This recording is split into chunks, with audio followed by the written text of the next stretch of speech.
वो गुलाबोपुर नामक गांव था। उस गांव के लोग अपने सारे काम बिना किसी साधन के किया करते थे। उस गांव में ना ही कोई गाड़ी घोड़ा थी और ना ही किसी तरह का कोई निजी वाहन किसी के पास था।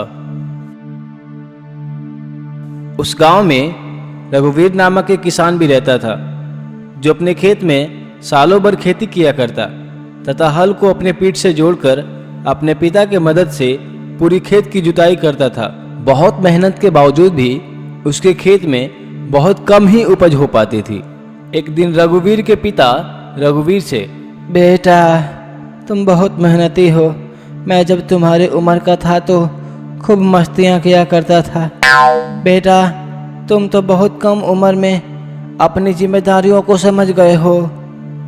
तभी रघुवीर बोलता है, पिताजी, आपके समय में परिस्थितियां अलग थी और आज के समय में तो महंगाई अपने चरम सीमा पर है। इस महंगाई के ज़माने में जो भी व्यक्ति अपनी जिम्मेदारी नहीं समझेगा वो पछताएगा। बेटा अगले साल से हम लोग एक खास तरह के खेती करेंगे जिसके मदद से हम लोग बहुत जल्द अमीर हो जाएंगे। बेटा क्यों पिताजी, आपके पास हेरा फेरी फिल्म जैसे एक महीना में पैसा डबल करने वाला कोई स्कीम है क्या, जो इतना कॉन्फिडेंस के साथ बोल रहे हैं? नहीं रे बेटा, कोई एक युवा नेता का भाषण सुन रहा था। उसने बोला कि एक फैक्ट्री बैठाऊंगा जिसमें से एक तरफ से आलू डालोगे तो दूसरी तरफ से सोना निकलेगा, तो हम लोग भी अगली फसल आलू की ही बुआई कर देंगे, फिर हम भी अमीर बन जाएंगे, है ना? बहुत पिताजी, भले ही आप उम्र से बुजुर्ग हो गए हों, लेकिन आपका दिल अभी भी जबान से कम नहीं है। मजाक करने की आदत भी आपकी कम ही नहीं होती है। वैसे पिताजी, आप हो तो मेरी हिम्मत कभी हार नहीं मानती है, वरना मैं अकेले भला कैसे इतना खेती कर पाता। इस तरह से रघुवीर तथा उसके पिताजी एक दूसरे के साथ मित्र के भांति रहा करते थे। एक बार की बात है, गांव का सरपंच गांव के सभा में उपस्थित सभी गांव वालों से बोलता है, कान खोल के सुन लो गांव वालों, अब तक जो मैं पानी अपने बोरवेल से तुम लोगों को खेती में दिया करता था, अब वो उपकार मैं बंद करने वाला हूँ। आज से मेरी एक शर्त है, जो मानेगा उसे ही फसल के लिए पानी दूंगा, अन्यथा फसल मशीन के अभाव में पूरी की पूरी बर्बाद हो जाएगी। तभी उस सरपंच से रघुवीर के पिताजी बोलते हैं, कहा रे सरपंच, तू तो ऐसे बोल रहा है जैसे हम सब पर वो उपकार फ्री में तथा मुफ्त कर रहा था।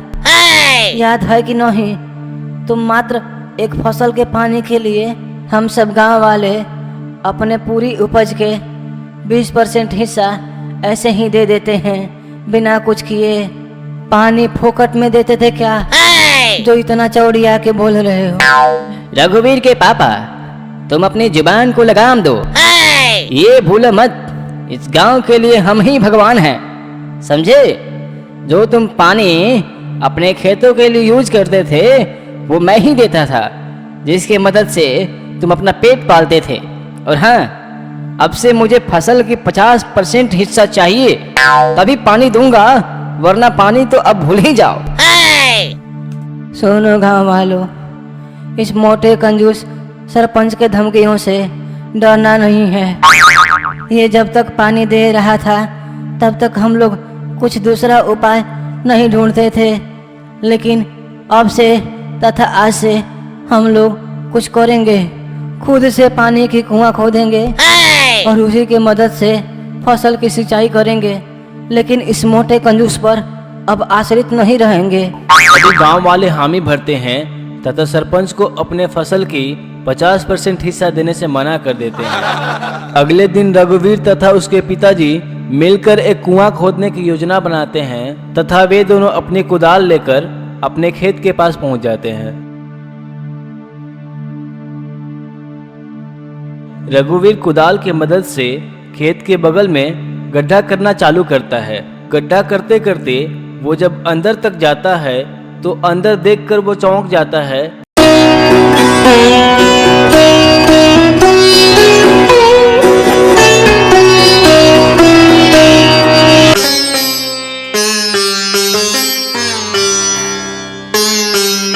और देखता है कि उस गड्ढे में एक जादुई सुनहरा जूता गाड़ी दिखाई देती है। तभी वो जादुई सुनहरा जूता बोलता है, रघुवीर, अब तुम्हारा तथा तुम्हारे गांव वालों का दुख खत्म होने वाला है। तुम्हारे मेहनत से मैं प्रसन्न हूँ। रघुवीर, तुम मेरी मदद से जो चाहो वो काम करवा सकते हो, लेकिन ध्यान रहे उस काम में पूरे गांव वालों की भला हो, अन्यथा मैं अपनी सारी शक्तियां खो दूंगा। तभी रघुवीर बोलता है, हे भगवान, लाख लाख शुक्र है आपका जो आपने हम गरीब का सुना। हे जादुई सुनहरा जूता, आप मुझे इस भूमिगत गड्ढे से प्राप्त हुए, इसके लिए मैं आपका सदा आभारी रहूंगा। आपसे बस इतना ही निवेदन है कि हम सब गांव वालों के समस्याओं का समाधान निकालें। तभी रघुवीर उस सुनहरा जूता को लेकर बाहर आता है तथा उस जादुई जूते के अंदर से एक समरसेबल पंप निकलता है, जिसकी मदद से वह अपने तथा अपने गांव वालों के फसल की सिंचाई करता है तथा उस जादुई जूते की मदद से गांव के फसल को शहर के मंडी में ले जाकर अच्छे भाव में बेच देता है तथा उस जादुई जूते के आशीर्वाद से पूरे गांव वालों के लिए एक ट्रैक्टर की प्राप्ति होती है तथा पूरे गांव वाले खुशी खुशी रहने लगते हैं और वो कंजूस सरपंच अपना सर पीट के रह जाता है।